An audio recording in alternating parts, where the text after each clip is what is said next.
Olá! Nesta atividade IELTS Writing Assignment, que nossos estudantes estão fazendo essa semana, nós temos um tema que é denominado de somente o seu lado da moeda. Temas que são denominados de temas que envolvem somente o seu lado da moeda são temas que não exigem que você abranja o lado bom e o lado ruim, a vantagem e a desvantagem, o que é bom e o que é ruim em um determinado contexto. Você simplesmente vai, idealmente, focar na sua própria opinião.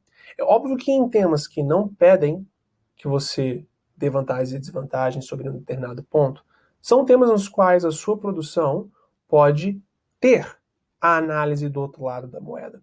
Mas isto é desnecessariamente nos expormos a riscos, independente do nosso nível de proficiência na língua, porque temos assim uma produção que é mais complexa, mais complexa do que o necessário. E, portanto, fazemos algo que é mais complexo do que o necessário, nos expõe a mais possibilidade de erros e, por consequência, isso afeta a nossa nota IELTS Writing no final. Então, nós nos mantemos sempre exclusivamente limitados ao escopo do tema, não saindo dele, tudo bem? E, portanto, aqui nós temos um tema.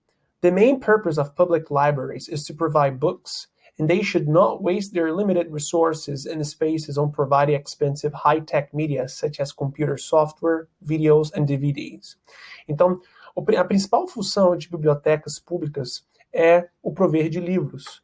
E elas não devem ser utilizadas e, portanto, o seu espaço desperdiçado para a utilização, ou melhor, com a utilização de computadores, mídia de alta tecnologia e vídeos e DVDs. Até que ponto você concorda ou discorda com este ponto, não é?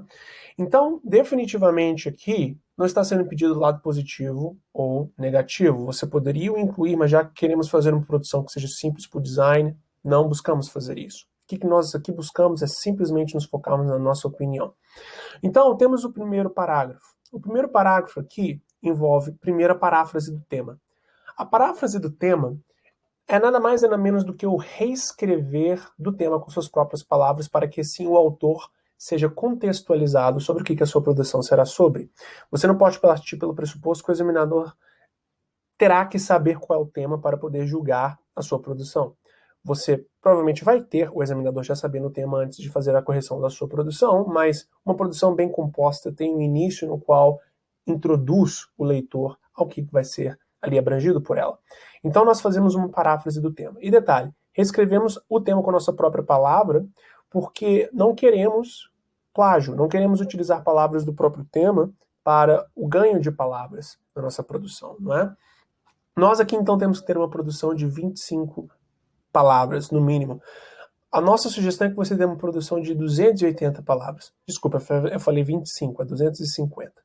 Uma palavra de 250 palavras no mínimo. Produção de 250 palavras no mínimo. E nós sugerimos você, na realidade, ter uma produção de no mínimo 280 palavras, no máximo 290. Por quê? Caso você tenha uma produção que tenha menos do que 250, você perde muito ponto. Caso você tenha uma produção que seja além de 280, 290 palavras, você vai ter uma boa parte dela nem ao menos sendo lida pelo examinador. Portanto, você vai ter o seu tempo que é limitado no exame sendo desperdiçado fazendo produção que não será lida, não é? Então, para você atingir este número de, idealmente, 280 palavras, busque fazer uma produção de 35 linhas, tudo bem? Considerando o tamanho normal da letra de um ser humano que escreve à mão, quando ele faz 35 linhas, ele atinge algo em torno de 280 palavras, tudo bem? E estamos aqui falando, portanto, que seria interessante você dividir essas 35 linhas em 4 partes, ou seja, em 4 parágrafos que vamos estar explicando. E o primeiro parágrafo já foi inicialmente explicado, você faz a paráfrase do tema. Além de você fazer a paráfrase do tema, você dá a sua opinião pessoal direta. O que é uma opinião pessoal direta? Uma opinião pessoal direta é nada mais nada menos do que a sua opinião explicitamente posta logo no primeiro parágrafo. Mas sem justificativas, sem exemplificações. É simplesmente a sua opinião. Porque você não quer gastar todas as balas do seu revólver logo na introdução e depois ter o restante da sua produção sendo nada mais nada menos do que encheção de linguiça. Você quer deixar que o seu segundo e terceiro parágrafo façam o trabalho que eles têm que fazer, que que é a apresentação aprofundada dos motivos que você tem a opinião que foi dada logo no começo, no primeiro parágrafo. Então você dá a sua opinião direta, sem justificativa. Os próximos parágrafos servirão exatamente para essa justificativa ser explicitada. O segundo parágrafo é o seu primeiro argumento, ou seja, a sua primeira opinião que justifica o posicionamento dado por você no primeiro parágrafo, em conjunto com uma justificativa e uma exemplificação, não é?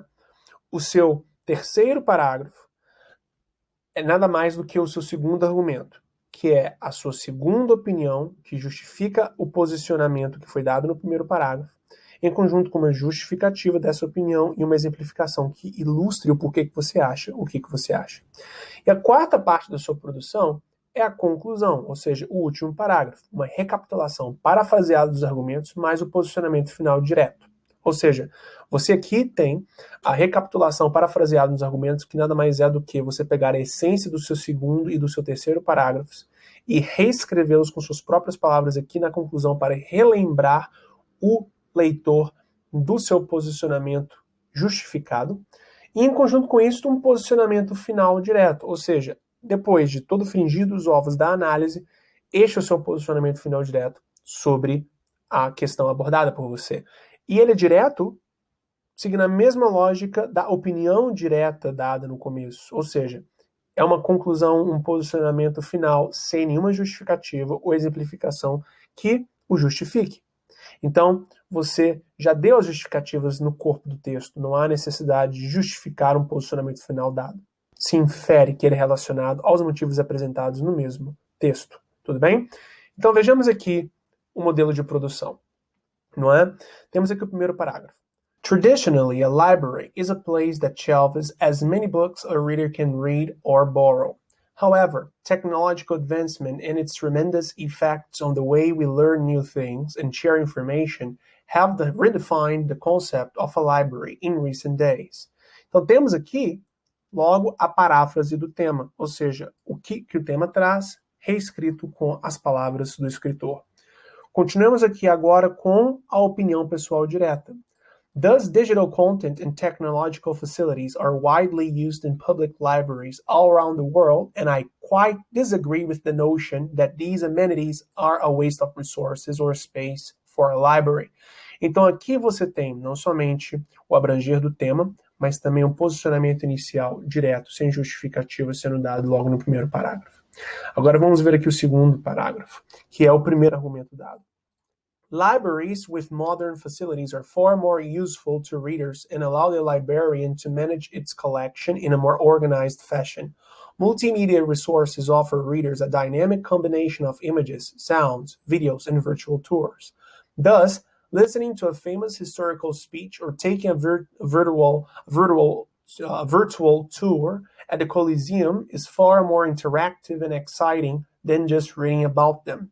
Então aqui nós definitivamente temos a opinião, a justificativa e uma exemplificação, aqui no caso falando sobre o Coliseu. Depois, a terceira parte, no caso, seria o terceiro parágrafo, mais uma vez, opinião, justificativa e exemplificação, mas uma segunda opinião dada, que é conectada à opinião geral dada no primeiro parágrafo. Moreover, ou seja, além disto, não é?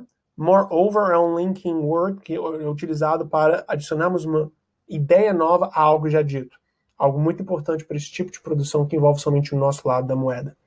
Multimedia facilities and DVDs in a library may initially seem expensive, but they preserve valuable resources for a longer time and contain important information for future research and reference. As an example, a single DVD can store the entire volume of Encyclopedia Britannica, which would otherwise occupy a large shelf of a library. Então, mais uma vez aqui, definitivamente, até aqui temos a opinião e a justificativa, e por último temos a exemplificação. E agora a quarta e última parte, ou seja, a conclusão, que é a recapitulação da essência dos argumentos repassados anteriormente, em conjunto com o posicionamento final direto. To conclude, the transformation of public libraries has made them more beneficial to readers and researchers as they now work as centers for interactive learning and knowledge sharing. It is expected that traditional libraries would include digital and modern facilities to enhance human knowledge and experience. Então, daqui até aqui, nós tivemos uma recapitulação da essência do porquê que a pessoa acha que, de fato, libraries, ou seja, bibliotecas, devem ter centros multimídia com computadores, por exemplo. E aqui no final foi dado o posicionamento final direto, ou seja, mais uma perspectiva final agora mais definitiva após a análise ser feita, ou seja, é esperado, is expected, that traditional libraries would include digital and modern facilities, ou seja, é esperado que bibliotecas tradicionais incluam facilities, ou seja, partes dela que tenham de fato acesso ao digital e ao moderno para, de fato, o aumento do conhecimento humano e, igualmente, da sua experiência em cima deste conhecimento. Então, definitivamente, aqui nós temos uma conclusão apropriada para o parágrafo. Tudo bem? Então, ótimo. Tenha uma ótima prática de desenvolvimento writing.